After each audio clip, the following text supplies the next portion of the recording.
ரொம்ப முக்கியமானது. நீங்க செய்யற எல்லாத்துலயும் நீங்க வெற்றிகரமா இருக்க விரும்புறீங்க. வெற்றினா இன்னொருத்தரை விட மேலானவரா இருக்கிறது இல்ல. உங்க வாழ்க்கையை நல்லபடியா நடத்துறது தான் வெற்றி இல்லையா? உங்க வாழ்க்கையை நல்லா நடத்துறது தான் வெற்றி. இன்னொருத்தரை விட ஒரு படி மேல இருக்கிறது வெற்றி இல்லை.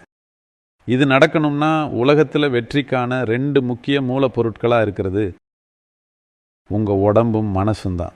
2ஐயும் உங்களால சிறந்த விதத்துல பயன்படுத்த முடியணும் இல்லையா? இல்லைன்னா நீங்க வெற்றிகரமா இருக்க முடியாது. நீங்க எதேச்சையா வெற்றி அடையலாம். ஆனா எதேச்சையா வெற்றி அடைஞ்சவங்க அவங்க வெற்றியை நினைச்சு பதட்டத்திலேயே இருப்பாங்க.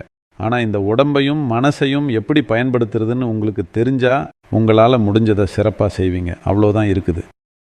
உங்க வெளி சூழ்நிலைகளை பொறுத்து சில சமயம் அது இவ்வளோ செய்யறதுக்கு அனுமதிக்கும், சில சமயம் அவ்வளோ அனுமதிக்கும். ஆனா இவ்வளவோ அவ்வளவோ வெற்றி இல்லை. நீங்க செய்யறத நல்லா செய்றீங்க, அதுதான் வெற்றி இல்லையா?